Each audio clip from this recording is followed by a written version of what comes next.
Proclamação do Evangelho de Jesus Cristo segundo Mateus. Glória a vós, Senhor. Livro da origem de Jesus Cristo, filho de Davi, filho de Abraão. Abraão foi o filho de Isaque. Isaque foi o pai de Jacó. Jacó foi o pai de Judá e de seus irmãos. Judá com Tamar foi o pai de Féres e Zara.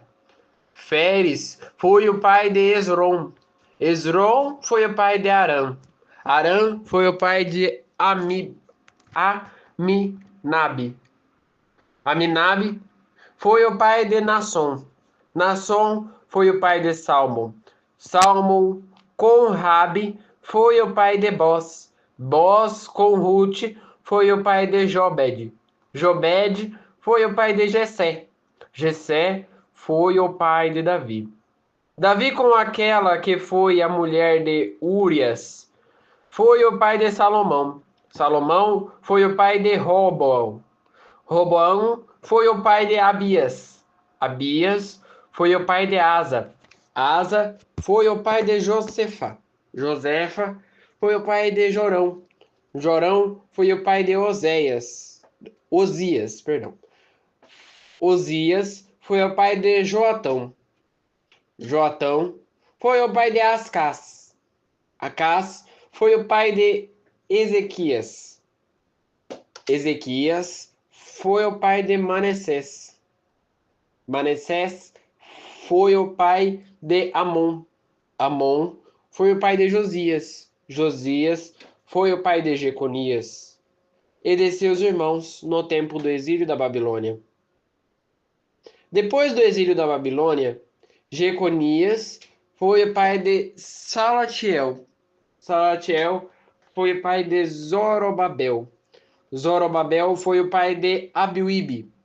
Abiúbe foi o pai de Eliquaim. Eliquaim foi o pai de Azor. Azor foi o pai de Sadoc. Sadoc foi o pai de Aquim. Aquim foi o pai de Eliuide.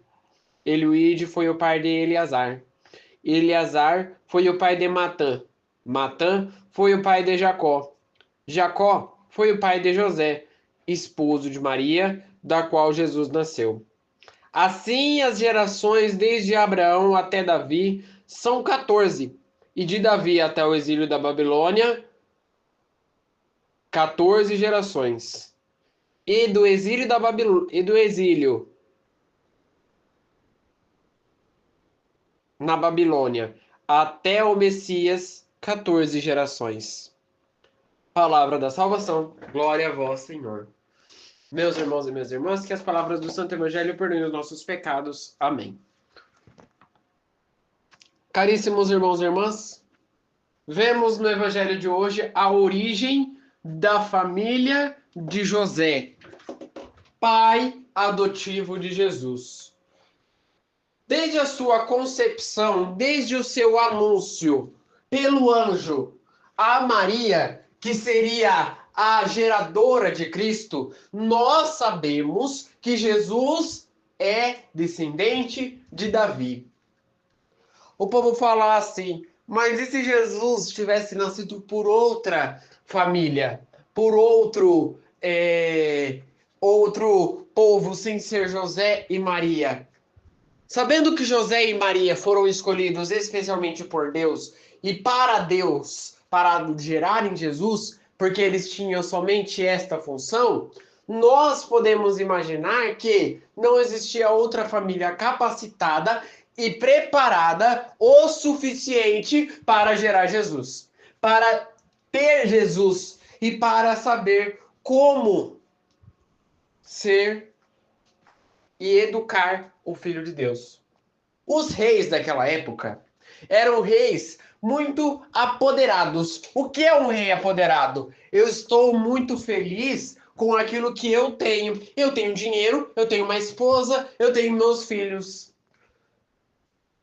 Eu faço com o meu dinheiro o que eu quero, compro tudo o que eu quero, compro tudo o que eu preciso e não preciso de mais nada. Vivo com isso. Para que Deus na minha vida? E é exatamente isso que os reis tinham por conhecimento. Jesus deveria nascer por um rei. Ele deveria nascer por uma origem real. O que é uma origem real? Que tinha um sangue de rei. Seja um sangue já antigo, seja um sangue atual. Rei melhor do que o rei Davi, que foi justo com os seus, que foi puro com aqueles que precisavam e que ajudou Israel, libertou Israel, não existia. Rei melhor que Davi não existia. Foi então que precisava-se de um mensageiro para avisar a descendência de Davi. Até porque Davi já tinha morrido há muito tempo. E aí vem o primeiro ponto. A nossa descendência é marcada com aquilo que nós fizemos, com aquelas coisas que nós fizemos de melhor na nossa vida.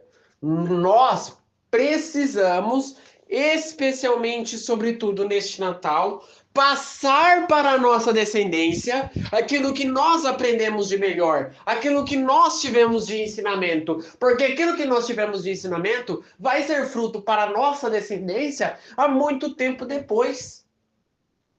Ó, roubar é errado. Ó, você não pode fazer isso que está contra o pecado se você fizer isso. Coisas desse tipo que nos formam e nos transformam para ser melhores. E aí eu digo uma coisa, por que os jovens da igreja de hoje em dia estão tão afastados? O evangelho de hoje mostra isso, a falta de delegação, a falta de passar adiante esse legado, o legado de que é necessário ir na missa. Os pais dessas futuras gerações são pais, desculpa, muito fracos, que não conseguem levar Cristo aos jovens. Uma coisa que é simples. Se você forçar o jovem, enquanto ele é criança, você ter esse temperamento, não, eu sou obrigado a levar o meu filho na missa. Porque enquanto ele estiver na missa, ele vai aprender como ser uma pessoa. Como se tratar como uma pessoa. Só na missa nós aprendemos que nós devemos respeitar nosso pai e que nós devemos tomar benção dele. Porque ele é a autoridade maior da casa. Ele e a nossa mãe são as autoridades maiores da casa. Eles mandam e nós obedecemos. Diferentemente de tantos jovens, na igreja nós descobrimos isso. Enquanto os jovens ficam perdidos no mundo e acham tantas outras coisas para se divertir, na igreja nós descobrimos essas coisas. Ai, William, mas na igreja não tem diversão. A igreja não é feliz. Eu não gosto da igreja porque eu só tem missa o tempo inteiro. Não tem diversão. Não tem diversão? Só que não. Porque na igreja tem muito mais diversão do que as coisas do mundo. Ela nos diverte muito mais, nos alegra muito mais nas coisas do mundo. Claro que o foco da igreja é em si a missa e essa conexão com Cristo. Porém, nós temos diversão também.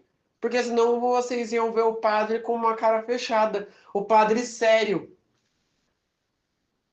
Desde quando o meu padre foi ordenado até agora, que já são 2 anos, que eu vejo este semblante, e olha que eu cheguei a ver ele até como diácono. E eu vejo este semblante de uma pessoa feliz, alegre, contente. Tudo isso a igreja nos oferece. Tudo isso as coisas de Deus nos oferece, porque nós trabalhamos para Cristo. E se nós trabalhamos devidamente, nós vamos merecer um descanso depois. É exatamente isso que Cristo nos propõe. Esta troca convicta entre amor e afeto. Essa troca, poucas pessoas conseguem passar adiante para os seus jovens. Como explicar então para uma criança que é necessário você ir na missa? Não explica. Esses dias eu até esqueci o que eu tinha falado com a minha mãe. Eu sei que eu tinha falado um negócio com ela e ela falou: Ó, você tem que fazer tal coisa. Aí eu falei: Mas por quê? Aí ela: eu não vou explicar, não. Você tem que fazer porque você tem que fazer porque eu tô mandando. Você tem que obedecer eu. Aí eu olhei e falei: Bom, bom. Essa frase, porque eu estou mandando, é a finalização do diálogo. Muitos jovens falam, não, porque a minha mãe briga demais comigo, porque quando eu escuto uma frase dessa significa que eu vou apanhar. É, mas nós precisamos muitas das vezes deste apanhar para se despertar que Cristo é o chamado, que Cristo precisa da nossa vida. Eu não estou falando para nenhuma mãe ficar batendo uns fios por fio para a igreja, não. Pelo amor de Deus. Eu estou falando o seguinte: nós precisamos. Isso eu digo nós, quando eu digo nós, eu digo jovens. Nós, jovens, precisamos compreender, seja da forma mais fácil ou da forma mais bruta, que Cristo é a mensagem, que Cristo é o futuro. Diferentemente de muitos outros, se nós começarmos a educar os jovens dessa forma, acorda cedo para ir para missa. Ó, amanhã cedo tem missa, eu quero ver você acordado. Mas, mãe, para que que eu vou para missa? Porque eu tô mandando. Pronto. Finaliza o diálogo nessa frase. O jovem pode ir de cara emburrada, ele pode ir bravo, ele pode nunca mais falar com você, enquanto criança.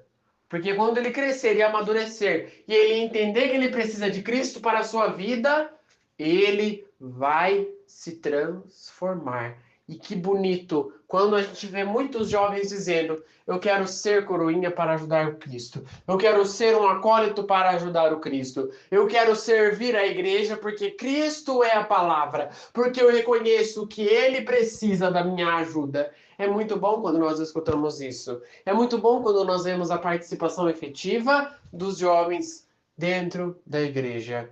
Jovens que jamais se decepcionam, que jamais se desapontam, porque reconhecem que Cristo está na igreja. Passando novamente para o Evangelho, a continuidade da descendência de Davi passa por todas as pessoas. Passa por Joséias, que foi profeta, passa por tantos profetas e chega em José. José que era um carpinteiro. José que não tinha nada na vida, que não tinha estudos, que não era um doutor, mas que era um carpinteiro, que trabalhava com as suas mãos. E aí eu digo uma coisa, irmãos, sem trabalho nós não conseguimos nada. Sem esforço nós não ralamos nada. Eu digo para vocês assim, eduquem os seus jovens. Nós precisamos trazer os jovens para a igreja, mas se nós não levantarmos e dissermos esta mensagem que eu falei no início para os jovens, jamais eles acordarão por si próprios. Jesus espera nós. Ah, mas Jesus vai enviar alguém para acordar? Esse alguém é você. Esse alguém pode ser você. Jesus quer que esse alguém seja você. Não tem essa que Jesus vai mandar alguém para ajudar ele. Não, esse alguém pode ser você. Esse alguém pode ser eu.